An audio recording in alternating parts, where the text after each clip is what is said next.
ਅੱਬਲ ਸਹਾਫੀ ਉੱਤੇ ਤੁਹਾਡਾ ਸਵਾਗਤ ਹੈ। ਮੈਂ ਇਸ ਵੇਲੇ ਦਿੱਲੀ ਦੇ ਟਿੱਕਰੀ ਬਾਰਡਰ ਦੇ ਉੱਤੇ ਹਾਂ, ਕਿਸਾਨ ਮੋਰਚੇ ਦੇ ਵਿਚਕਾਰ ਭਗਤ ਸਿੰਘ ਲਾਇਬ੍ਰੇਰੀ ਦੇ ਵਿੱਚ ਬੈਠਾ ਤੇ ਅੱਜ ਇੱਥੇ ਅਸੀਂ ਬੈਠ ਕੇ ਗੱਲ ਕਰਾਂਗੇ ਸਫ਼ਰ ਬਾਰੇ ਤੇ ਸਫ਼ਰ ਦੇ ਮਨੁੱਖ ਨਾਲ ਰਿਸ਼ਤੇ ਬਾਰੇ। ਇਸ ਤੋਂ ਪਹਿਲਾਂ ਮੈਂ ਤੁਹਾਨੂੰ ਦੱਸ ਦਿਆਂ ਕਿ ਜਿਸ ਥਾਂ ਦੇ ਉੱਤੇ ਅਸੀਂ ਬੈਠੇ ਹਾਂ ਇੱਥੇ ਸਫ਼ਰ 24 ਘੰਟੇ ਜਾਰੀ ਰਹਿੰਦਾ ਕਿਉਂਕਿ ਇੱਥੇ ਬਹੁਤ ਸਾਰੀ ਆਵਾਜਾਈ ਹੈ। ਸੋ ਉਹ ਆਵਾਜਾਈ ਅਸੀਂ ਇਰਾਦੇ ਪੱਖੋਂ ਤੇ ਨਹੀਂ ਉਹ ਆਵਾਜ਼ਾਂ ਹੈਗੀਆਂ, ਪਰ ਜੇ ਉਹ ਗੈਰ ਇਰਾਦਨ ਸਾਡੇ ਨਾਲ ਹਨ ਤੇ ਤਾਂ ਵੀ ਸਾਡੇ ਵਿਸ਼ੇ ਨਾਲ ਜੁੜਦੀਆਂ ਨੇ। ਸੋ ਉਹ ਸਾਰੀਆਂ ਆਵਾਜ਼ਾਂ ਟ੍ਰੈਫਿਕ ਦੀਆਂ, ਹਾਰਨ ਦੀਆਂ, ਲੋਕਾਂ ਦੇ ਆਉਣ ਜਾਣ ਦੀਆਂ ਤੁਹਾਨੂੰ ਇਸ ਪੂਰੇ ਗੱਲਬਾਤ ਦੌਰਾਨ ਆਉਂਦੀਆਂ ਰਹਿਣਗੀਆਂ। ਮੇਰੇ ਨਾਲ ਇਸ ਵੇਲੇ ਨੇ ਅਨੁਰਾਧਾ ਬੈਨੀਵਾਲ। ਅਨੁਰਾਧਾ ਬੈਨੀਵਾਲ ਨੂੰ ਅਸੀਂ ਜਾਣਦੇ ਹਾਂ ਉਹਨਾਂ ਦੀ ਕਿਤਾਬ ਦੇ ਹਵਾਲੇ ਨਾਲ, ਫਰੀडम ਮਾਈ ਬ੍ਰਾਂਡ, ਆਜ਼ਾਦੀ ਮਾਈ ਬ੍ਰਾਂਡ। ਤੇ Anuradha, you are welcome here. Thank you, Diljit. So, how is that Azadi brand doing? As good as good as it can. बहुत बढ़िया चल रहा है. At personal level or at bigger level? At all levels. If you're talking about the book, it's doing whatever it is doing, but. But I'm talking about the claim that this is my brand, this is the freedom, the idea. Azadi Mera brand, the claim that to be honest, how the title came, I'll tell you how the title came to be in place. Oh, मैं पंजाबी गल करांगी क्योंकि मैं हुणे सिੱਖੀ है तो मैं बहुत शौक नाल बोलदी हाँ। मैं पहले मेरा जो पहला चैप्टर है मैं किताब 'ਚ लिखिया तो असी पहला किताब का नाम नहीं डिसाइड किया सी। मैं पहला किताब लिखी, फिर असी बहुत सारे टाइटल्स बारे सोच रहे सी की हो सकता है की ना हो सकते हैं। बहुत सारा असी सोच मैं तो मेरे एडिटर ब्रेनस्टॉर्म कर रहे सी। तो मेरा जो पहला चैप्टर ਉਹਦੇ अंदर मैं कुड़ी बारे लिखदी हाँ जो 21 ਸਾਲਾਂ ਦੀ है तो दुनिया घूम रही है कल्ली। ਤੇ ਮੇਰੇ ਲਈ ਉਹ ਪਹਿਲੀ ਵਾਰੀ ਕਿਸੇ ਨੂੰ ਮਿਲਣਾ ਸੀ, ਕਿਸੇ ਕੁੜੀ ਨੂੰ, ਐਕਚੁਅਲੀ ਮੁੰਡੇ ਨੂੰ ਵੀ ਨਹੀਂ ਮਿਲੀ ਸੀ ਮੈਂ ਉਸ ਤੋਂ ਪਹਿਲਾਂ, ਜੋ ਇਕੱਲਾ ਐਵੇਂ ਘੁੰਮਦਾ ਹੋਵੇ ਬਿਨਾਂ ਕੋਈ ਰੀਜ਼ਨ ਦੇ, ਜਿਹਦੇ ਕੋਲ ਕੋਈ ਕੰਮ ਜਾਂ ਕੋਈ ਇੱਕ ਡਿਫਾਈਨਡ ਡੈਸਟੀਨੇਸ਼ਨ ਨਾ ਹੋਵੇ ਤੇ ਘੁੰਮ ਰਿਹਾ ਹੋਵੇ। ਅਤੇ ਉਹ ਕੁੜੀ 21 ਸਾਲਾਂ ਦੀ ਸੀ, ਉਹ ਘੁੰਮ ਰਹੀ ਸੀ। ਅਤੇ ਉਸ ਤੋਂ ਪਹਿਲਾਂ ਸਾਨੂੰ ਲੱਗਦਾ ਸੀ ਜੋ ਵੀ ਅਸੀਂ ਫਿਲਮਾਂ 'ਚ ਦੇਖਿਆ ਸੀ ਕਿ ਘੁੰਮਣਾ ਇਹ ਹੁੰਦਾ ਹੈ ਜਾਂ ਜੋ ਵੀ ਸਾਡੇ ਨੋਸ਼ਨ ਸੀ ਘੁੰਮਣ ਬਾਰੇ, ਉਹ ਮੇਰੇ ਬਹੁਤ ਅੱਡ ਸੀ। ਮੈਨੂੰ ਲੱਗਦਾ ਸੀ ਬਹੁਤ ਪੈਸੇ ਵਾਲੇ ਦੁਨੀਆ ਘੁੰਮਦੇ ਹੈ, ਜਿਨ੍ਹਾਂ ਦੇ ਕੋਲ ਬਹੁਤ ਪੈਸਾ ਹੁੰਦਾ, ਉਹ ਦੂਜੇ ਦੇਸ਼ਾਂ ਜਾ ਕੇ ਵਧੀਆ ਹੋਟਲਾਂ 'ਚ ਰਹਿ ਕੇ ਇਸ ਤਰ੍ਹਾਂ ਦੁਨੀਆ ਘੁੰਮੀ ਜਾਂਦੀ ਹੈ। ਤੁਹਾਡੇ ਕੋਲ ਬਹੁਤ ਪੈਸਾ ਹੋਣਾ ਚਾਹੀਦਾ ਘੁੰਮਣ ਲਈ। ਜਾਂ ਫਿਰ ਇੱਕ ਸਾਡਾ ਮਿਡਲ ਕਲਾਸ ਘੁੰਮਣਾ ਸੀ, ਅਸੀਂ ਹਰਿਦੁਆਰ ਜਾਂਦੇ ਸੀ, ਵੈਸ਼ਨੋ ਦੇਵੀ ਜਾਂਦੇ ਸੀ, ਧਰਮਸ਼ਾਲਾ 'ਚ ਰਹਿੰਦੇ ਸੀ। ਇੱਕ ਉਹ ਸਾਡਾ ਧਾਰਮਿਕ ਟਾਈਪ ਦਾ ਘੁੰਮਣਾ ਸੀ, ਧਰਮਸ਼ਾਲਾ ਵਾਲਾ। ਮੈਨੂੰ ਨਹੀਂ ਪਤਾ ਸੀ ਕਿ ਕੋਈ मिडिल क्लास या अमीर जो नहीं है वो भी दुनिया घूम सकता है बिना पैसे दे। तो मैनू जो कुड़ी मिली वो बहुत ही हिपी टाइप की कुड़ी सी। ਉਹਦੇ ਕੋਲ कोई पैसा वैसा नहीं सी, ਉਹਦੇ माँ बाप ਉਹਨੂੰ पैसा नहीं ਦਿੰਦੇ ਸੀ। जबकि इनफैक्ट मैंने उस सवाल पूछा कि तुसी किवें घूमदे हो, ਤੁਹਾਡੇ ਮੰਮੀ ਪਾਪਾ ਤੁਹਾਨੂੰ ਸਪੋਰਟ ਕਰਦੇ ਆ। ਉਹਨੇ ਮਤਲਬ ਮੇਰਾ ਮਜ਼ਾਕ ਜਿਹਾ ਉਡਾਇਆ ਕਿ ਮੈਂ 21 ਸਾਲਾਂ ਦੀ ਆ, ਮੇਰੇ ਮੰਮੀ ਪਾਪਾ ਮੈਨੂੰ ਕਿਉਂ ਸਪੋਰਟ ਕਰਨਗੇ। ਉਹ ਇਟਲੀ ਦੀ ਸੀ ਤੇ I'm like, फिर तू किवें ट्रैवल करती है? Then of course there is no one answer, and she was on the move, और वो ਥਾਂ ਤੇ ਕੰਮ ਕਰਕੇ, ਕਿਤੇ ਕੈਫੇ 'ਚ ਕੰਮ ਕਰ ਲਿਆ, ਕਿਤੇ ਬਾਰ 'ਚ ਕੰਮ ਕਰ ਲਿਆ, ਕਿਸੇ ਦੇ ਘਰੇ ਕੰਮ ਕਰ ਲਿਆ। तो ਉਹ ਛੋਟਾ ਪੈਸਾ ਕਮਾ ਕੇ ਘੁੰਮ ਰਹੀ ਸੀ। ਜਦ ਮੈਂ ਉਹਦੇ ਕਮਰੇ 'ਤੇ ਗਈ, ਜਦ ਮੈਂ ਉਹਨੂੰ ਮਿਲੀ ਅਤੇ ਮੈਂ ਉਹਦੇ ਨਾਲ ਘੁੰਮਣ ਲੱਗੀ, ਮੈਂ ਦੇਖਿਆ ਉਹਦਾ ਉਹ ਕਿਸ ਤਰ੍ਹਾਂ ਘੁੰਮਦੀ ਹੈ। ਮੈਂ ਉਹਦੇ ਕਮਰੇ 'ਤੇ ਗਈ ਜਿੱਧਰ ਉਹ ਰੁਕੀ ਹੋਈ ਸੀ। ਉਹ ਬਹੁਤ ਹੀ ਖਸਤਾ ਹਾਲ ਜਿਹਾ ਇੱਕ ਰੂਮ ਸੀ ਅਤੇ ਬਾਥਰੂਮ ਅਟੈਚ ਸੀ ਉਹਦੇ ਨਾਲ, ਅਤੇ ਨੀਚੇ ਗੱਦਾ ਪਾਇਆ ਹੋਇਆ ਸੀ, ਉੱਧਰ ਹੀ ਉਹਦਾ ਬੈਗ ਪਿਆ ਸੀ। ਉਸ ਰੂਮ ਦੇ ਅੰਦਰ ਕੋਈ ਐਵੇਂ ਖਾਸ ਇਸ ਤਰ੍ਹਾਂ ਦੀ ਕੋਈ ਉਹ ਨਹੀਂ ਸੀ। ਉਹਦੇ ਸਮਾਨ ਵੀ ਕੋਈ ਬਹੁਤ ਜਿਹੜਾ ਮੱਧਵਰਗੀ ਸਲੀਕਾ ਨਹੀਂ ਸੀਗਾ। ਹਾਂ, ਬਹੁਤ ਹੀ ਆਰਡੀਨਰੀ ਜਿਹਾ ਸੀ। ਉਹਦੇ ਕੱਪੜੇ ਬਹੁਤ ਆਰਡੀਨਰੀ ਜਿਹੀ ਸੀ। ਫਿਰ ਵੀ ਉਹਦੇ ਅੰਦਰ ਮੈਂ ਮਹਿਸੂਸ ਕੀਤਾ, ਮੈਂ ਉਸ ਟਾਈਮ 18 ਸਾਲ ਦੀ ਸੀ, ਮੈਂ ਮਹਿਸੂਸ ਕੀਤਾ ਕਿ ਇਹਦੇ ਅੰਦਰ ਜੋ ਜਿਹਨੂੰ ਮੈਂ ਲਿਖਦੀ ਹਾਂ ਕਿ ਇਹਦੇ ਅੰਦਰ ਇੱਕ ਖੁਸ਼ਬੂ ਹੈ, ਇਹਦੇ ਅੰਦਰ ਇਹਦਾ ਇੱਕ ਸਟਾਈਲ ਹੈ। ਉਹ ਬ੍ਰਾਂਡਸ ਨਹੀਂ ਹੈ ਉਹਦੇ ਕੋਲ ਉਹਨੇ ਕੋਈ ਲਿਵਾਈਸ ਦੀ ਜੀਨਸ ਨਹੀਂ ਪਾਈ ਹੋਈ, ਉਹਨੇ ਕੋਈ LV ਦਾ ਬੈਗ ਨਹੀਂ ਚੁੱਕਿਆ ਹੋਇਆ।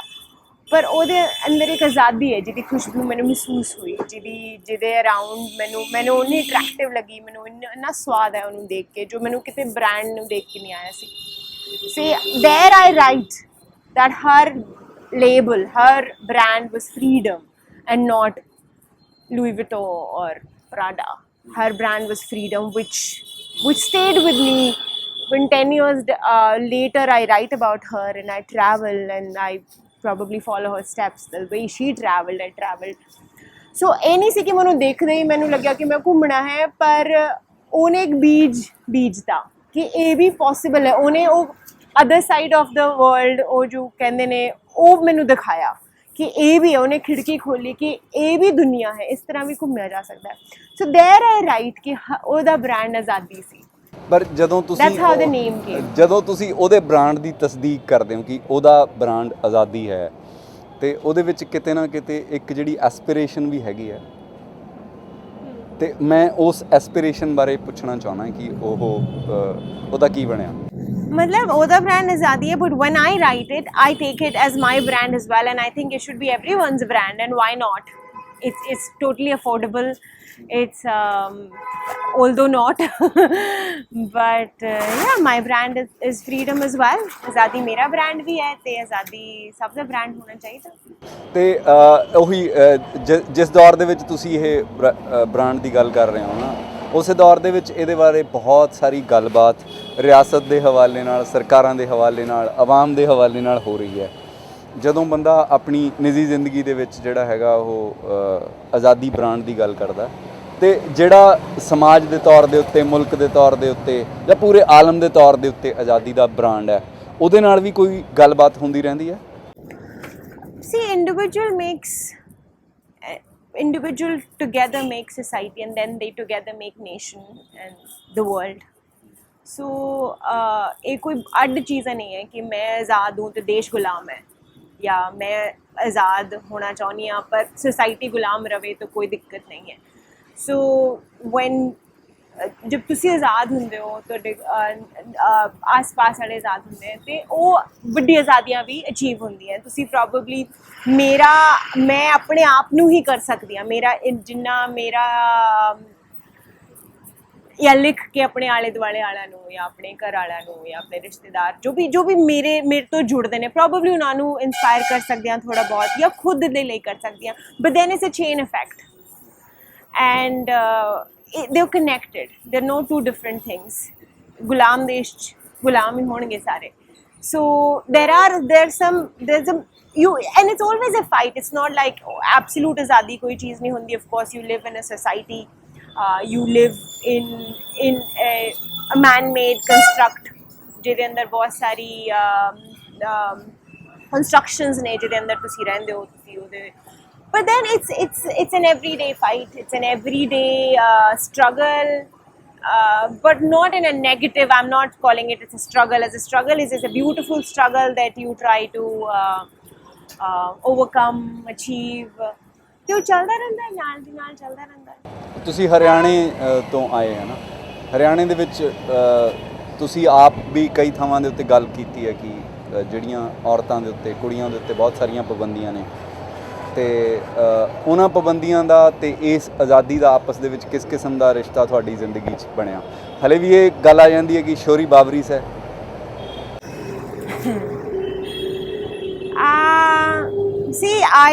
ਮੈਂ ਆਪਣੀ ਸਟੋਰੀ ਬਹੁਤ ਵਾਰੀ ਸ਼ੇਅਰ ਕੀਤੀ ਹੈ। ਤੇ ਹਰਿਆਣਾ ਇੱਕ ਬਹੁਤ ਕੰਪਲੈਕਸ ਜਿਹਾ ਸਮਾਜ ਹੈ। ਸਾਰੇ ਸਮਾਜ ਕੰਪਲੈਕਸ ਹੁੰਦੇ ਪਰ ਮੈਂ ਹਰਿਆਣਾ ਬਾਰੇ ਜਾਣਦੀ ਹਾਂ ਕਿ ਹਰਿਆਣਾ ਇੱਕ ਥਾਂ ਤੇ ਇੱਧਰ ਦੁਨੀਆ ਦਾ ਪ੍ਰੋਬੇਬਲੀ ਸਭ ਤੋਂ ਜੋ ਸੈਕਸ ਰੇਸ਼ੋ ਹੈ ਉਹ ਸਭ ਤੋਂ ਮਾੜਾ ਹੈ ਮੇਲ ਫੀਮੇਲ ਦਾ, ਤੇ ਇੱਧਰ ਫੀਮੇਲ ਇਨਫੈਂਟੀਸਾਈਡ ਹੁੰਦਾ ਹੈ। ਤੇ ਇੱਕ ਤਰਫ ਬਹੁਤ ਤਗੜੀ ਪੇਟਰੀਆਰਕੀ ਹੈ, ਬਹੁਤ ਜ਼ਿਆਦਾ ਰਿਪਰੈਸ਼ਨ ਹੈ, ਬਹੁਤ ਹੀ ਰਿਪਰੈਸਿਵ ਸਮਾਜ ਹੈ ਕੁੜੀਆਂ ਦੇ ਲਈ, ਬਟ ਬਹੁਤ ਰਿਗਰੈਸਿਵ ਹੈ। But on the same in the same state ਉਹ ਇਸ ਤਰ੍ਹਾਂ ਦੀ ਕੁੜੀਆਂ ਜੋ ਕੁਸ਼ਤੀ ਕਰਦੀਆਂ, ਰੈਸਲਿੰਗ ਕਰਦੀਆਂ, ਬਾਕਸਿੰਗ ਕਰਦੀਆਂ, ਤੇ ਐਵਰੈਸਟ ਚੜ੍ਹਦੀਆਂ, ਤੇ ਹਰ ਤਰ੍ਹਾਂ ਦੇ ਕੱਪੜੇ ਵੀ ਪਾਉਣੇ ਪੈਂਦੇ ਨੇ ਰੈਸਲਿੰਗ ਲਈ, ਭੱਜਣ ਲਈ, ਬਾਕਸਿੰਗ ਕਰਨ ਲਈ। ਤੇ ਇੱਕ ਤਰ੍ਹਾਂ ਦਾ ਉਹ ਸਮਾਜ ਹੈ ਜਿੱਧਰ ਉਹ ਘੂੰਘਟ ਕਰਕੇ ਰਹਿੰਦੀਆਂ ਘਰੇ, ਉਹ ਕਰਨਾ ਪੈਂਦਾ। ਇੱਕ ਤਰਫ ਉਹ ਸ਼ਾਰਟਸ ਪਾ ਕੇ ਓਲੰਪਿਕ ਮੈਡਲਸ ਜਿੱਤ ਰਹੇ ਨੇ। ਤੇ it's a very complex society. In the same household probably आपकी चाची घूंघट नहीं खोला होगा और आप कहीं ओलंपिक में मेडल लेके आ रहे हैं। सो इस ਇਹਦੇ ਅੰਦਰ ਵਿਚਰਨਾ ਮੈਂ ਸਿੱਖਿਆ ਹੈ ਕਿਵੇਂ ਤੁਸੀਂ ਇਸ ਸਮਾਜ ਦੇ ਅੰਦਰ ਰਹਿ ਕੇ ਆਪਣੀ ਲੜਾਈ ਕਿਵੇਂ ਲੜਨੀ ਹੈ, ਫਿਰ ਆਪਣੇ ਆਲੇ ਦੁਆਲੇ ਆਪਣੇ ਦੋਸਤਾਂ ਦੇ ਲਈ, ਆਪਣੇ ਰਿਸ਼ਤੇਦਾਰਾਂ ਲਈ, ਉਹ ਕੁੜੀਆਂ ਲਈ ਕਿਵੇਂ ਲੜਨਾ ਹੈ, ਉਹ ਮੈਂ ਧੀਰੇ ਧੀਰੇ ਸਿੱਖਿਆ ਹੈ। ਪਰ ਇੱਕ ਸਾਡਾ ਪੋਜ਼ਿਟਿਵ ਪੁਆਇੰਟ ਬਹੁਤ ਜ਼ਿਆਦਾ ਇਹ ਹੈ ਕਿ ਜੋ ਖੇਡਦੇ ਨੇ, ਜੋ ਕੁੜੀਆਂ ਖੇਡਦੀਆਂ, ਉਹਨਾਂ ਨੂੰ ਇੱਕ ਅੱਡੀ ਤਰ੍ਹਾਂ ਦੀ ਲਿਬਰੇਸ਼ਨ, ਅੱਡੀ ਤਰ੍ਹਾਂ ਦੀ ਆਜ਼ਾਦੀ ਮਿਲ ਜਾਂਦੀ ਹੈ, ਜੋ ਕਿ ਆਮ ਪ੍ਰੋਬੇਬਲੀ ਪੜ੍ਹਨ ਵਾਲੇ ਕੁੜੀ ਨੂੰ ਜਾਂ ਨੋਰਮਲ ਲਾਈਫ ਵਾਲੀ ਕੁੜੀ ਨੂੰ ਨਹੀਂ ਮਿਲੂਗੀ। ਕਿਉਂਕਿ ਤੁਸੀਂ ਖੇਲ ਦੇ ਅੰਦਰ ਜੇ ਤੁਸੀਂ ਐਕਸੈਲ ਕਰਦੇ ਹੋ, ਪ੍ਰੋਬਲੀ ਉਹ ਇਕਨੋਮਿਕਸ ਨਾਲ ਜੁੜਿਆ ਹੋਇਆ ਹੈ, ਕਿਉਂਕਿ ਸਰਕਾਰ ਨੌਕਰੀ ਪ੍ਰੋਵਾਈਡ ਕਰਦੀ ਹੈ, ਤਾਂ ਤੁਸੀਂ ਕੋਈ ਪੋਜੀਸ਼ਨ ਮਿਲ ਜਾਂਦੀ ਹੈ, ਤੁਹਾਨੂੰ ਕਿਤੇ ਸਰਕਾਰੀ ਨੌਕਰੀ ਮਿਲ ਜਾਂਦੀ ਹੈ, ਵਧੀਆ ਪੋਜੀਸ਼ਨਸ ਮਿਲ ਜਾਂਦੀਆਂ, ਵਧੀਆ ਪੈਸਾ ਮਿਲਦਾ ਹੈ।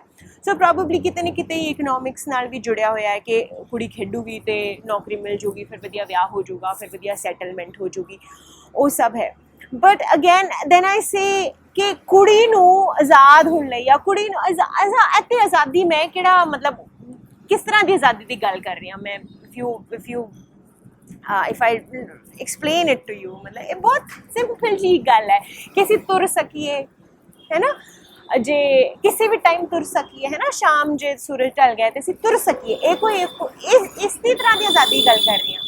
ਤੇ ਅਸੀਂ ਪਬਲਿਕ ਟਰਾਂਸਪੋਰਟ ਚੜ੍ਹ ਸਕੀਏ, ਹੈ ਨਾ, ਅਸੀਂ ਸਕੂਲ ਜਾ ਸਕੀਏ ਬਿਨਾਂ ਹੈਰੈਸਮੈਂਟ ਦੇ, ਬਿਨਾਂ ਰਾਸਤੇ 'ਚ ਤੁਸੀਂ ਜਾਣ ਵੇਲੇ ਤੁਹਾਨੂੰ ਕੋਈ ਕੁਛ ਕਵੇ ਨਾ, ਹੈ ਨਾ, ਤੁਸੀਂ ਕਾਲਜ ਜਾ ਸਕੋ, ਹੈ ਨਾ, ਤੁਹਾਨੂੰ ਵੀ ਛੋਟੇ ਛੋਟੇ ਬੇਸਿਕ ਰਾਈਟਸ ਜਿਹਨੂੰ ਕਹਿੰਦੇ ਨੇ, ਮਤਲਬ ਜਿਹੜਾ ਰਾਤ ਨੂੰ ਜਾਣਾ, ਸਫ਼ਰ ਕਰਨਾ, ਜਿਹੜਾ ਉਹ ਬੰਦੇ ਦਾ ਸਹਿਜ ਹੋ ਸਕੇ, ਬਜਾਏ ਇਸ ਦੇ ਕਿ ਉਹਦੇ ਵਿੱਚ ਸਦਮੇ ਜੁੜੇ ਹੋਣ ਤੁਹਾਡੇ ਨਾਲ। ਐਗਜ਼ੈਕਟਲੀ। ਤਾਂ ਮੈਂ ਕੋਈ ਬਹੁਤ ਇਸ ਤਰ੍ਹਾਂ ਦੀ ਆਜ਼ਾਦੀ ਤੇ ਗੱਲ ਵੀ ਨਹੀਂ ਕਰੀ, ਮੈਂ ਬਹੁਤ ਛੋਟੀ ਬੇਸਿਕ ਰਾਈਟਸ ਦੀ ਗੱਲ ਕਰ ਰਹੀ ਹਾਂ। ਇਹਨੂੰ ਆਜ਼ਾਦੀ ਕਹਿਣਾ ਵੀ ਸ਼ਾਇਦ ਗਲਤ ਹੋਊਗਾ। ਮੈਂ ਬੇਸਿਕ ਰਾਈਟਸ ਦੀ ਗੱਲ ਕਰ ਰਹੀ ਹਾਂ ਕਿ ਕੁੜੀਆਂ ਬੱਸ ਫੜ ਕੇ ਆਪਣੇ ਕਾਲਜ ਜਾ ਸਕਣ, ਵਾਪਸ ਆ ਸਕਣ, ਨੌਕਰੀਆਂ ਕਰ ਸਕਣ, ਆਪਣੀ ਮਰਜ਼ੀ ਦਾ ਪਹਿਨਾਵਾ ਪਹਿਨ ਸਕਣ, ਆਪਣੀ ਮਰਜ਼ੀ ਦੇ ਨਾਲ ਵਿਆਹ ਕਰ ਸਕਣ, ਹੈ ਨਾ, ਤੇ ਵਿਆਹ ਤੋਂ ਬਾਹਰ ਨਿਕਲ ਸਕਣ, ਜੋ ਵੀ ਮਤਲਬ ਉਹਨਾਂ ਦੀ ਬੇਸਿਕ ਰਾਈਟਸ, ਹਿਊਮਨ ਰਾਈਟਸ ਨੇ, ਉਹਨਾਂ ਦੀ ਗੱਲ ਹੋ ਰਹੀ ਹੈ।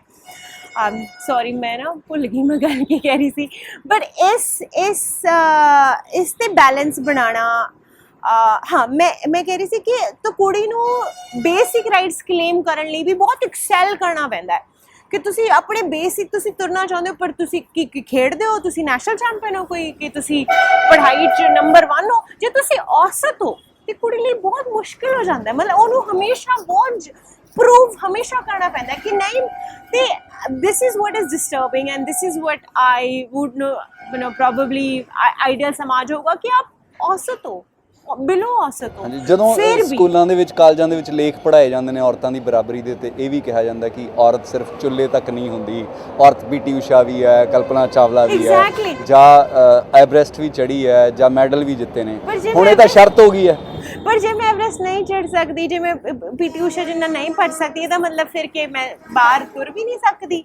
ਜੇ ਮੈਂ ਬਿਲੋ ਐਵਰੇਜ ਹਾਂ, ਹਾਂ ਜੀ, ਮੇਰਾ ਦਿਮਾਗ ਇੰਨਾ ਬਹੁਤ ਜ਼ਿਆਦਾ ਪੜ੍ਹਾਈ ਮੈਂ, ਤੇ ਕਹਿੰਦੇ ਨਾ ਕੁੜੀਆਂ ਮੁੰਡਾ ਤੋਂ ਵੱਧ ਨੇ ਜਾਂ ਫਿਰ ਬਹੁਤ ਜ਼ਿਆਦਾ, ਨਹੀਂ ਆ, ਸੌਰੀ, ਨਹੀਂ ਆ, ਬਿਲਕੁਲ ਨੋਰਮਲ ਆ, ਬਿਲਕੁਲ ਆਮ ਇਨਸਾਨ ਆ, ਕੋਈ ਦੇਵੀ ਸ਼ਕਤੀਆਂ ਨਹੀਂ ਆ ਸਾਡੇ ਕੋਲ, ਬਿਲਕੁਲ ਬਿਲੋ ਐਵਰੇਜ ਹੋ ਸਕਦੀਆਂ, ਐਵਰੇਜ ਹੋ ਸਕਦੀਆਂ, ਜਿਵੇਂ ਮੁੰਡੇ ਹੋ ਸਕਦੇ ਨੇ, ਜੇ ਹਰ ਤਰ੍ਹਾਂ ਦੇ ਲੈਵਲਸ ਹੁੰਦੇ ਨੇ। ਪਰ ਇਹਦਾ ਮਤਲਬ ਇਹ ਨਹੀਂ ਹੈ ਕਿ ਤੁਸੀਂ ਬਿਲੋ ਐਵਰੇਜ ਹੋ ਤਾਂ ਤੁਹਾਨੂੰ ਹੱਕ ਨਹੀਂ, ਮਤਲਬ ਨੋਰਮਲ ਹਿਊਮਨ ਰਾਈਟਸ ਨਹੀਂ ਮਿਲਣਗੇ, ਬੇਸਿਕ ਰਾਈਟਸ ਤੁਹਾਡੇ ਕਰਵ ਕਰ ਦਿਏ ਜਾਣਗੇ।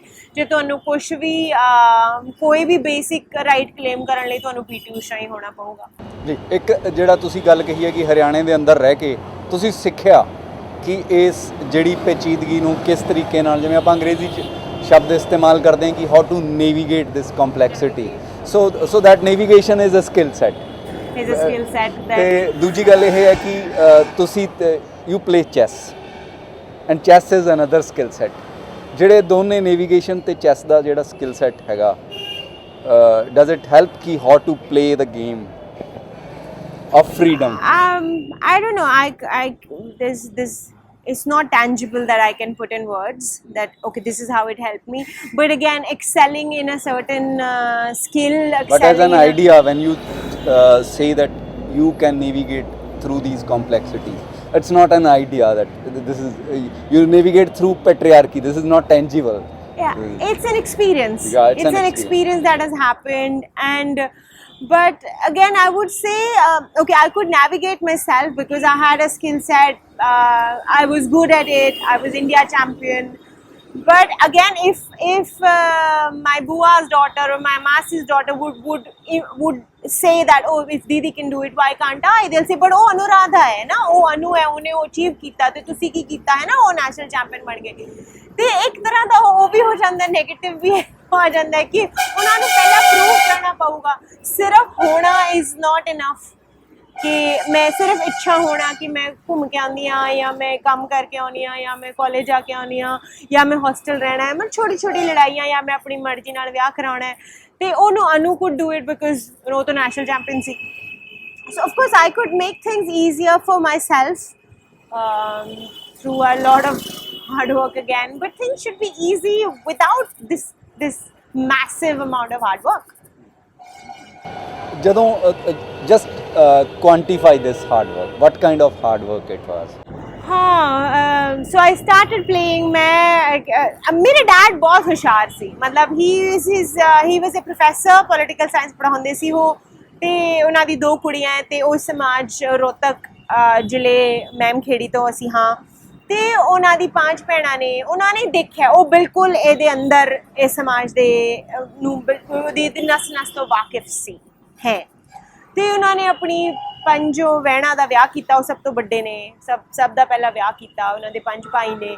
ਤੇ ਉਹਨਾਂ ਨੇ ਦੇਖਿਆ ਕਿ ਇਹ ਕੁੜੀਆਂ ਲਈ ਕਿੰਨਾ ਔਖਾ ਹੈ ਤੇ ਉਹ ਕਾਲਜ ਪੜ੍ਹਾਉਂਦੇ ਨੇ। ਤੇ ਇਹ ਨਹੀਂ ਸੀ ਕਿ ਕਾਲਜ ਆਉਣ ਵਾਲੀ ਕੁੜੀਆਂ ਦਾ ਆਸਾਨ ਹੈ ਜਾਂ ਪੜ੍ਹੀ ਲਿਖੀ ਕੁੜੀਆਂ ਲਈ ਆਸਾਨ ਹੈ, ਇਹ ਮੁਸ਼ਕਿਲ ਔਖਾ ਸਮਾਜ ਹੈ। ਤੇ ਮਾਈ ਡੈਡ ਕੁਡ ਐਕਚੁਅਲੀ ਹੀ ਕੁਡ ਆਈਡੈਂਟੀਫਾਈ ਕਿ ਇੱਕ ਤਾਂ ਇਸ ਸਮਾਜ ਦੇ ਅੰਦਰ 2 ਕੁੜੀਆਂ ਹੋਣਾ, ਮਤਲਬ ਉਹਨਾਂ ਦੀ 2 ਕੁੜੀਆਂ, ਉਹਨਾਂ ਦਾ ਕੋਈ ਮੁੰਡਾ ਨਹੀਂ ਹੈ ਇਹ। ਤੇ ਉਹਨਾਂ ਨੂੰ ਕਿਵੇਂ ਤੁਸੀਂ ਇਸ ਸਮਾਜ ਦੇ ਅੰਦਰ ਪਾਲੋਗੇ ਕਿ ਉਹ ਫੁੱਲ ਹਿਊਮਨ ਬੀਇੰਗ ਬਣ ਪਾਉਣ, ਉਹ ਆਪਣੀ ਸਾਰੀ ਪੋਸੀਬਿਲਿਟੀਜ਼ ਜੋ ਇੱਕ ਹਿਊਮਨ ਬੀਇੰਗ ਦੀ ਹੁੰਦੀ ਹੈ ਉਹ ਐਕਸਪਲੋਰ ਕਰ ਪਾਉਣ, ਉਹ ਆਪਣਾ ਜੀਵਨ ਫੁੱਲ ਜੀ ਪਾਉਣ। ਤੇ I think probably he could identify what are the things that are needed. ਤੇ ਉਹਨਾਂ ਨੇ ਇਹ ਚੀਜ਼ ਆਈਡੈਂਟੀਫਾਈ ਕਰ ਲਈ ਸੀ ਕਿ ਮੈਂ ਆਪਣੀ ਕੁੜੀਆਂ ਨੂੰ ਖਿਲਾਵਾਂਗਾ, ਮੈਂ ਪੜ੍ਹਾਉਂਦਾ ਨਹੀਂ। ਤੇ he never sent us to school. I never went to a school. He didn't know which game we will play, but he was like sports ਕਰਾਉਣਾ ਹੈ, ਚਾਹੇ ਰੈਸਲਿੰਗ ਕਰਨ, ਚਾਹੇ ਬਾਕਸਿੰਗ ਕਰਨ, ਚਾਹੇ ਕੁਛ ਵੀ ਕਰਨ, ਪਰ ਇਹ ਮੈਂ ਸਕੂਲ ਨਹੀਂ ਭੇਜਣਾ, ਮੈਂ ਇਹਨਾਂ ਨੂੰ ਖਿਡਾਉਣਾ ਹੈ। ਤੇ he would take us to Bheem Stadium every day. ਅਸੀਂ ਭਿਵਾਨੀ ਰਹਿੰਦੇ ਸੀ ਤੇ I have done all possible sports that were there. ਮੈਂ ਜਿਮਨਾਸਟਿਕ ਤੋਂ ਸ਼ੁਰੂ ਕੀਤਾ, ਮੈਂ ਸਵਿਮਿੰਗ ਕੀਤੀ, ਮੈਂ ਬੈਡਮਿੰਟਨ ਖੇਡਿਆ, ਮੈਂ ਫੁੱਟਬਾਲ ਖੇਲਿਆ, ਮੈਂ ਬਾਸਕਟਬਾਲ ਖੇਲਿਆ, ਮੈਂ ਰਨਿੰਗ ਕੀਤੀ। ਉਹ ਮੈਨੂੰ ਅਖਾੜੇ ਵੀ ਲੈ ਕੇ ਜਾਂਦੇ ਸੀ, ਪਰ ਮੈਂ ਬਹੁਤ ਕਮਜ਼ੋਰ ਜੀ ਚਾਈਲਡ ਹੁੰਦੀ ਸੀ, as a child I was very weak. ਤੇ ਪਰ ਉਹਨਾਂ ਨੇ ਸਾਰੀ ਕੋਸ਼ਿਸ਼ ਕੀਤੀ ਤੇ ਥੈਂਕਫੁਲੀ ਫਿਰ ਇਸੀ ਕੋਸ਼ਿਸ਼ ਸਾਨੂੰ ਚੈਸ ਮਿਲ ਗਿਆ ਤੇ which I instantly like because I didn't have to run or I didn't have to do any physical activity. But he was certain that he was certain about not sending us to school because he knew not like he had anything against schools, but he knew that is samaj de andar je tusi full bloom karna hai, je full apni possibilities explore karni hai te khed Haryana vich khel is the way to go forward. ਤੇ ਫਿਰ ਅਸੀਂ ਮੈਂ chess ਖੇਡਿਆ, ਮੈਂ ਕਦੇ school ਨਹੀਂ ਗਈ, so I got all that liberty to travel alone, to run wearing shorts, wearing track suits. So they'll say ਇਹ ਤਾਂ ਖੇਡਦੀ ਹੈ, ये तो खेला करे या तो खेला करे. So anyone who would say anything, point a finger या छोरी shorts पहन के क्यों भाग रही है तो खेला करे. So there's a lot of liberty that you get as a player. So he could figure that out. So I never went to school. I played chess, and it's only when I became like I reached a certain level. I had already traveled all of India. I had been abroad. I got certain kind of freedom from not only the relatives but also pura gaon. Everybody knew कि खेलती है. So a lot of things I could do, I wouldn't be able to do otherwise, thanks to my dad. ਤੁਸੀਂ ਕਿਹਾ ਕਿ ਤੁਸੀਂ school ਨਹੀਂ ਗਏ। ਜਦੋਂ ਹਰਿਆਣੇ ਦੇ ਵਿੱਚ 2016 ਦੇ ਵਿੱਚ ਸਕੂਲ ਜਲੇ ਇੱਕ ਅੰਦੋਲਨ ਦੇ ਵਿੱਚ, ਤਾਂ ਤੁਹਾਨੂੰ ਬੜਾ ਗੁੱਸਾ ਆਇਆ ਤੇ ਤੁਸੀਂ ਬੋਲਿਆ ਉਹਦੇ ਬਾਰੇ। What was it? It was not just schools, it was just buildings. With the city, the whole city was burned down, and trees got cut, and my friends got stuck. It was like a danga. It was an absolute caste danga, which I had to speak against, because it's the people who are burning the state down. And ਤੇ ਉਹ I don't know how to say it in Haryanvi, but Punjabi 'ਚ ਕਹਿੰਦੇ ਨੇ ਕਿ ਤੁਸੀਂ ਪਾਣੀ ਪੀ ਕੇ ਕੋਸਿਆ ਹਰਿਆਣੇ ਵਾਲਿਆਂ ਨੂੰ। ਹਾਂ, ਪਾਣੀ ਪੀ ਕੇ ਕੋਸਿਆ। ਤੇ ਹਰਿਆਣੇ ਵਾਲਿਆਂ ਨੇ ਤੁਹਾਨੂੰ ਪਾਣੀ ਪੀ ਕੇ ਸੁਣਿਆ ਤੇ ਕੋਸਿਆ ਵੀ, ਗਾਲਾਂ ਵੀ ਕੱਢੀਆਂ ਪਾਣੀ ਪੀ ਕੇ। ਤੇ what does it mean to you ਕਿ ਦੋਨੇ ਗੱਲਾਂ ਨੇ, ਤੁਹਾਨੂੰ ਸੁਣਿਆ ਵੀ ਜਾ ਰਿਹਾ ਤੇ ਤੁਹਾਨੂੰ ਗੁੱਸਾ ਵੀ ਆ ਰਿਹਾ। ਜਿਵੇਂ ਮੈਨੂੰ ਇਹ ਲੱਗਦਾ ਕਿ ਜਿਸ ਸਮਾਜ 'ਚ ਤੁਸੀਂ ਜਾਂਦੇ ਹੋ ਉਹਦੇ ਵਿੱਚ तमाम ਦਿੱਕਤਾਂ ਹੁੰਦੀਆਂ ਨੇ, ਪਰ ਜਦੋਂ ਤੁਹਾਨੂੰ ਸਭ ਤੋਂ ਵੱਧ ਪਿਆਰ ਆਉਂਦਾ ਤੇ ਫਿਰ ਉਹ ਉੱਥੇ ਹੀ ਕਿਤੇ ਆਉਂਦਾ। See, I have something against caste and religion, and something that you get by birth. So whenever you identify anything by, especially like andolans or movements, caste movement or religious movements, then I would never take pride in being of a certain caste or being of a certain religion. There's something absolutely nasty about it, and I hate it absolutely. I don't want to relate to any caste or any religion or any country for that matter. So when and the claim was ridiculous. I was born in this upper caste, and I'm not proud of it. A caste, and very, at least which is influential, very influential in this certain state where they hold most of the good land, posts, most of the positions, and we were and never, political positions, everything. And as growing up, it was never something that we were asked to take pride in it. मैं casteism बारे पढ़ा है। मैं अपने देश च या मेरे रिलीजन च जो कास्ट स्ट्रक्चर है ਉਹਦੇ ਬਾਰੇ पढ़ा है। मैं बहुत ज़्यादा ਉਹਦੇ अंदर भी विचरी हाँ, मैं रिसर्च की है। ते at least I never faced things that that others did, other castes did. Our caste was always taken pride in, and still ये martial कौम है, ਅਸੀਂ ਸਭ ਤੋਂ ਤਗੜੇ ਹਾਂ, ਅਸੀਂ ਸਭ ਤੋਂ ਵੱਡੇ ਖਿਲਾੜੀ, ਅਸੀਂ ਸਭ ਤੋਂ ਜ਼ਿਆਦਾ ਅਫਸਰ। ਫਿਰ ਸਾਨੂੰ backward prove ਕਰ ਦਿਓ, ਮਤਲਬ ਸਾਨੂੰ ਤੇ ਇਹ ਜੋ claim ਸੀ ਨਾ, which was ridiculous, but okay, it can be ridiculous, your claims can be ridiculous, but it's okay, it's a democracy, you have every right to be heard, you have every right to protest. It can be ridiculous or not ridiculous, but you have every right. But then you have no right to burn the city, you have no right to cut the trees, you have no right to do violence.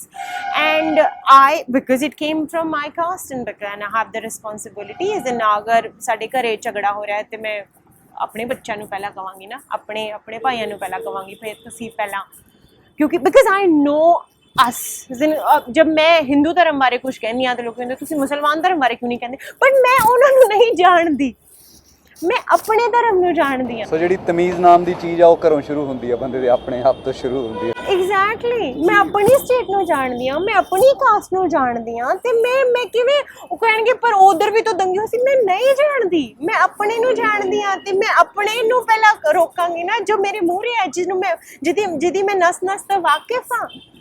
ਤੇ ਤੁਸੀਂ ਇਹ ਸਾਰੀ ਗੱਲ ਤੁਸੀਂ ਅੰਦੋਲਨ ਬਾਰੇ ਕੀਤੀ। ਇਸ ਵੇਲੇ ਆਪਾਂ ਜਿੱਥੇ ਬੈਠੇ ਹਾਂ, ਤੁਸੀਂ ਉਸੇ ਅੰਦੋਲਨ ਦੀ, ਤੁਸੀਂ ਮੈਨੂੰ ਨਹੀਂ ਕਿਹਾ ਤੇ ਮੈਂ ਕਿਤੇ ਨਹੀਂ ਪੜ੍ਹਿਆ, ਮੈਂ ਸਿਰਫ ਇਹ ਅਜ਼ਿਊਮ ਕਰ ਰਿਹਾ, I assume that you support this agitation. I totally do, because I totally absolutely do. And again, if it's given any religious color or caste color, I will again oppose it. It's not a Sikh andolan, it's not a Hindu andolan, it's not a Jat andolan, it's not a Zamindar andolan. There is a huge population of people who would suffer and they're protesting peacefully. And they're protesting against the laws that would make a lot of people suffer, and probably consequently the whole of the country suffer. And they are protesting peacefully, and which is absolutely beautiful. And if there's any violence, any claim that it's a caste based or religious based, I'll speak against it. ਮੇਰਾ ਇੱਕ colleague ਹੈ, ਉਹਨਾਂ ਦੀ assessment ਨੂੰ ਮੈਂ ਬਹੁਤ value ਕਰਦਾ ਹਾਂ।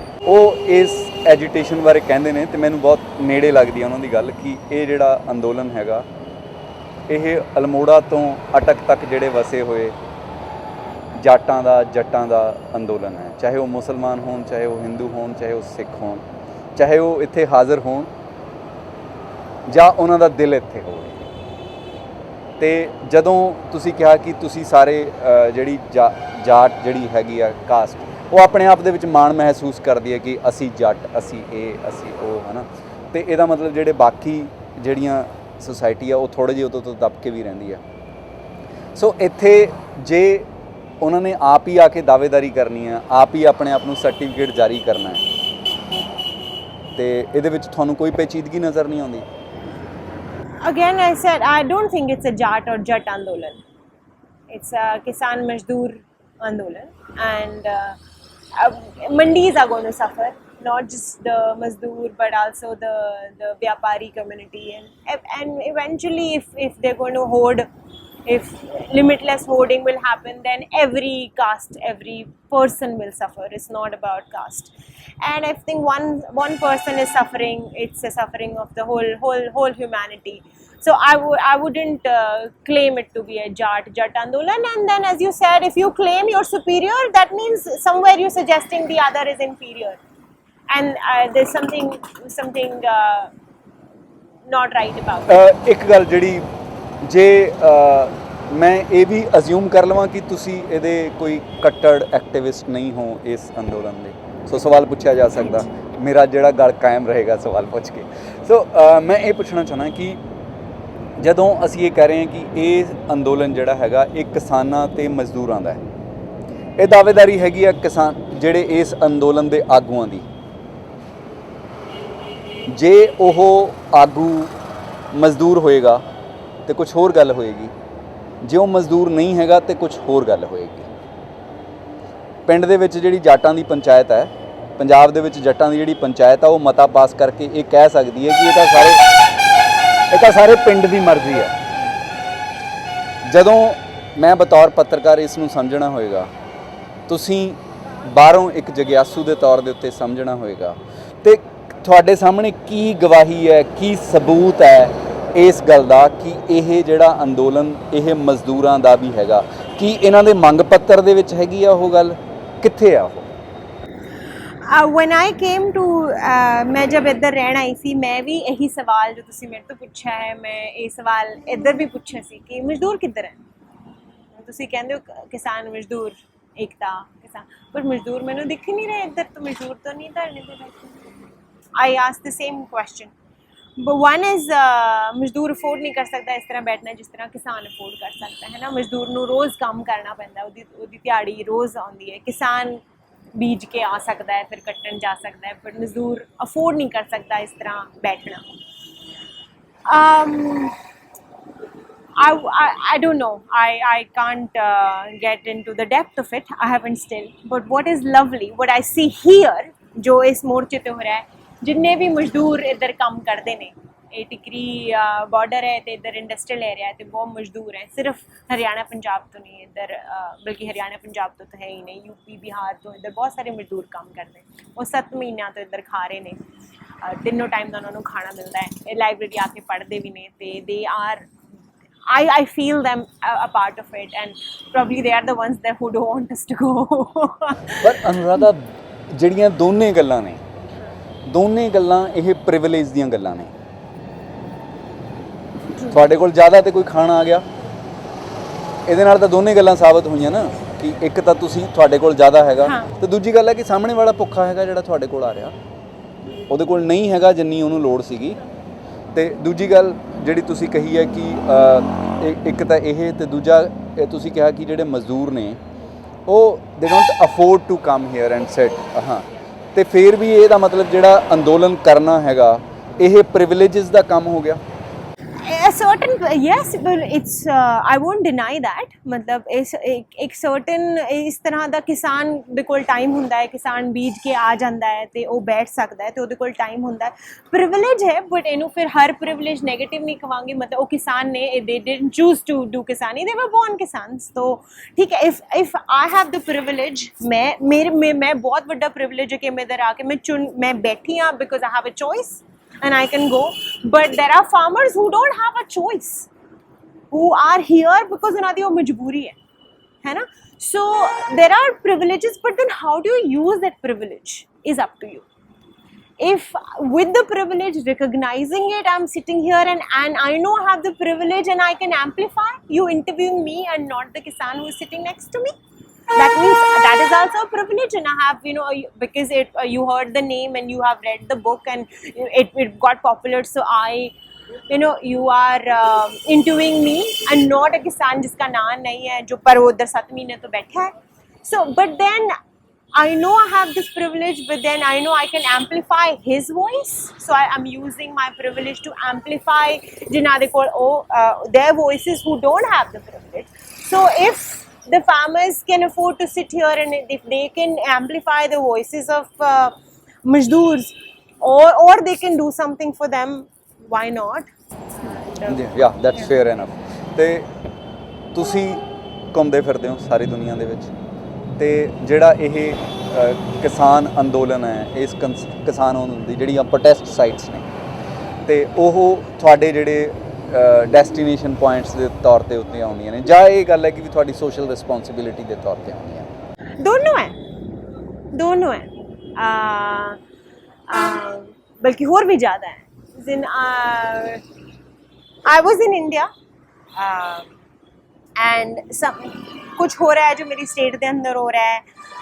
ਅਸੀਂ ਕਿਸਾਨ ਆ, ਮੇਰੀ ਪੂਰੀ ਫੈਮਿਲੀ ਕਿਸਾਨ ਹੈ, ਤੇ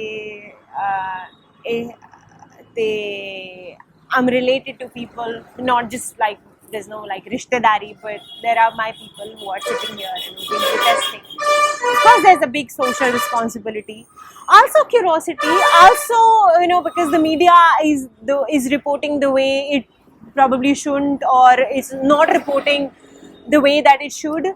So also to see for myself what is going on, not just to believe what is being presented to me, but also I wanted to see. When I came here, it was more like I want to see for myself before because a lot of issues came up, a lot of media reports, a lot of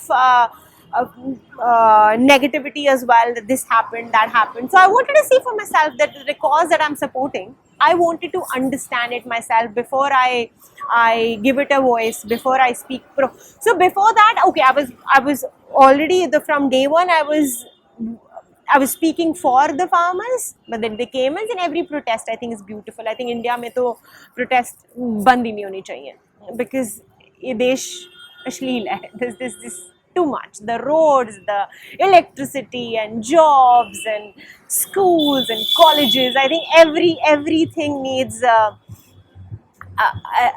protest.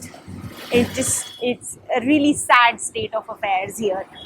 तो protest तो मैं तो बहुत pro होंगी कोई भी protest है। I think it's a healthy sign of a democracy also. I am proud that हमारे देश में ये हो सकता है। आंदोलन जीवी हो क्या? हाँ जी आंदोलन जीवी हाँ सो सॉरी I'll finish। तो आई वाज वेरी क्यूरियस कि विमेन सिक्योरिटी पे गल हो रही सी, बहुत सारी खबर सुनने चाहिए कि ये हो रहा है, इधर तो ये हो रहा है, इस तरह के लोग बैठे ने। So I wanted to see for myself how safe it is for women, what is going on, who are these people. I just didn't want to believe what was being served to me, either positive or negative. Wanted to stay here. मैं इधर रहना चाहती सी, रुकना चाहती सी। मैं इधर मैंने हुण तीन चार हफ्ते हो गए, तो मैं 2 हफ्ते लगातार रही, फिर बिच जाके हुण फिर आई हाँ।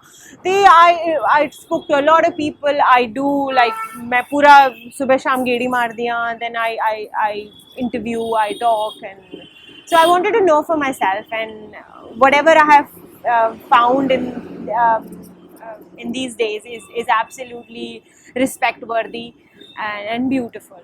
So it's both a social responsibility and also a travel destination. It's a beautiful sight.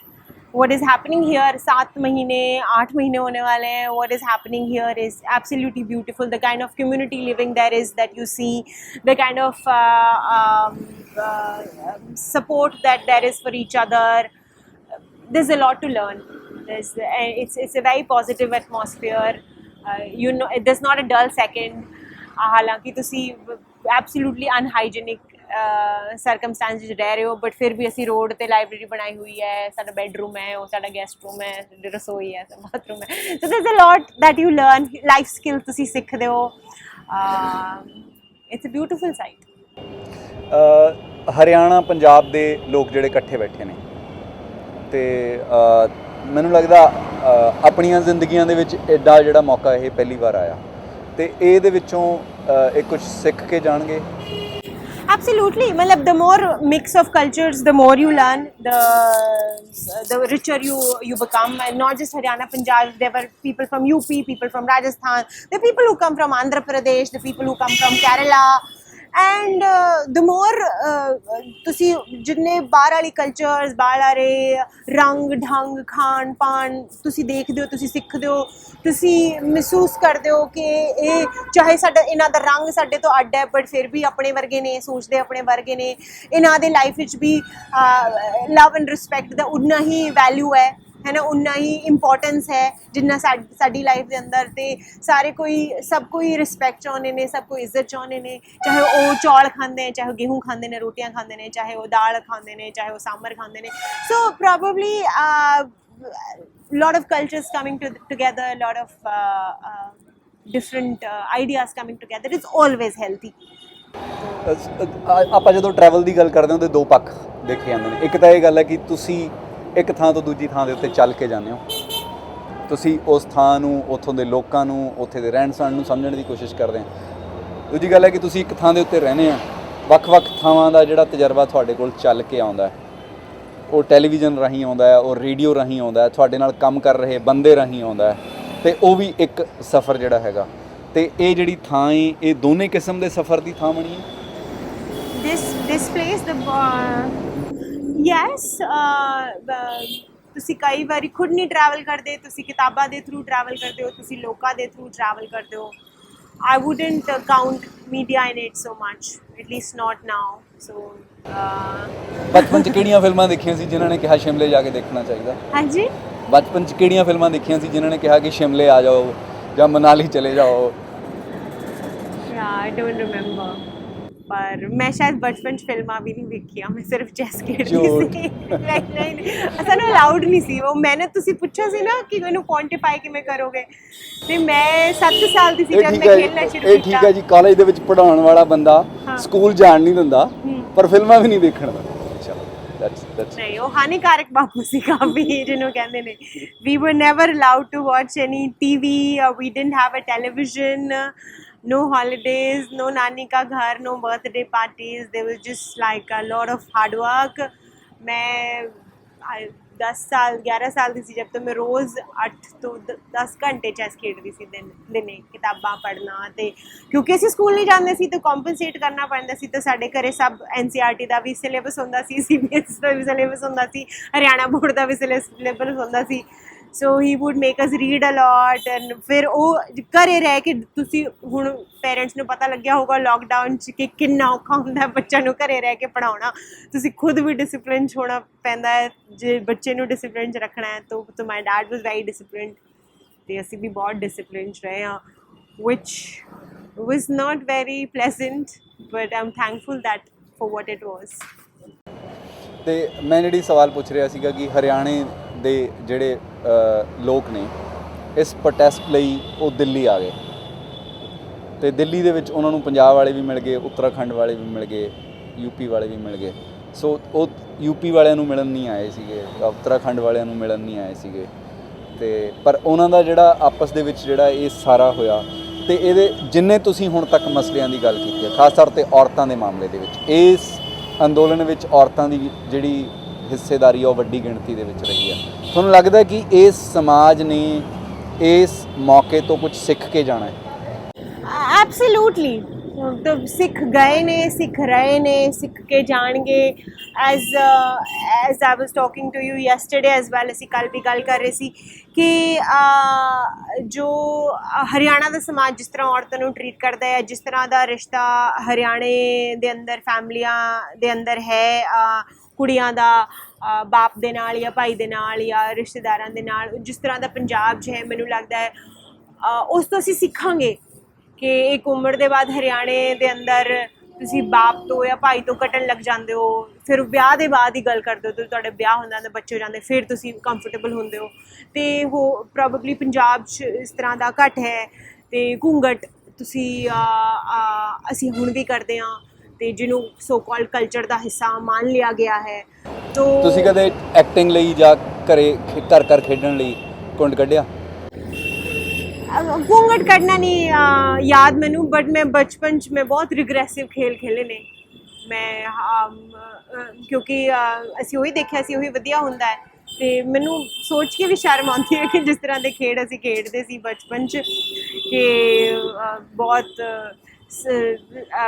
ਘਰ ਬਣਾਇਆ ਸੀ, ਘਰ ਖੇਲ ਰਿਹਾ, ਵਿਆਹ ਖੇਲਦੇ ਸੀ, ਵਿਆਹ ਕਰ ਰਹੇ ਹਾਂ, ਅਤੇ ਸਾਸੂ ਹੈ ਉਹ ਬਹੁਤ ਬੁਰੀ ਹੈ ਅਤੇ ਮਾਰਦੀ ਹੈ ਅਤੇ ਕੰਮ ਕਰਾਉਂਦੀ ਹੈ, ਅਤੇ ਜੋ ਬਹੂ ਹੈ ਜੋ ਵਧੀਆ ਵਾਲੀ ਹੈ, ਜੋ ਸਾਰੇ ਉਹ ਬਹੂ ਬਣਨਾ ਚਾਹੁੰਦੇ ਸੀ, ਤਾਂ ਵਧੀਆ ਹੈ ਜੋ ਕੰਮ ਮਾਰ ਵੀ ਸਹਿੰਦੀ ਹੈ ਅਤੇ ਕੰਮ ਵੀ ਕਰਦੀ ਹੈ। So because that's what we saw, that was the best examples we had, that these are women who are best, ਜੋ ਕੰਮ ਵੀ ਕਰਦੀ ਹੈ ਅਤੇ ਮਾਰ ਵੀ ਸਹਿੰਦੀ ਹੈ ਅਤੇ ਚੂ ਵੀ ਨਹੀਂ ਕਰਦੀ, ਹੈ ਨਾ। ਤੋ we all wanted to become that. ਮੈਂ ਤਾਂ ਕਦੇ ਇਸ 'ਤੇ ਫਿਲਮ ਬਣਾਉਣਾ ਚਾਹਾਂਗਾ ਕਿ ਇੱਕ ਕੁੜੀ ਸਾਰਾ ਦਿਨ ਚੈਸ ਖੇਲੀ ਜਾਂਦੀ ਹੈ, ਬਾਪੂ ਕਹਿੰਦਾ ਸਕੂਲ ਨਹੀਂ ਜਾਣਾ, ਅਤੇ ਨਾਲ ਘਰ ਵੀ ਖੇਡੀ ਜਾਂਦੀ ਹੈ ਘਰੇ।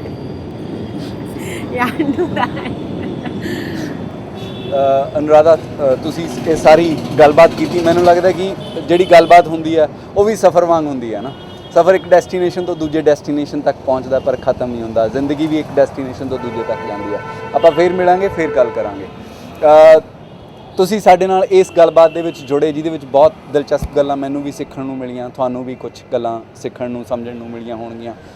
ਅਨੁਰਾਧਾ ਨੇ ਕਿਹਾ ਕਿ ਵੀ ਉਹਨੇ ਉਹ ਖੇਡਾਂ ਖੇਡੀਆਂ ਨੇ ਜਿਨ੍ਹਾਂ ਨਾਲ ਹੁਣ ਦੱਸਦਿਆਂ ਵੀ ਸ਼ਰਮ ਆਉਂਦੀ ਹੈ, ਅਤੇ ਜੇ ਤੁਸੀਂ ਖੇਡਦੇ ਹੋ ਤਾਂ ਤੁਸੀਂ ਜੋ ਇਹਦੇ ਨਾਲ ਹੋਇਆ ਅਤੇ ਸ਼ਾਇਦ ਤੁਹਾਡੇ ਨਾਲ ਹੋਵੇ ਤਾਂ ਚੰਗਾ ਰਹੇਗਾ ਜ਼ਿੰਦਗੀ ਦੇ ਵਿੱਚ।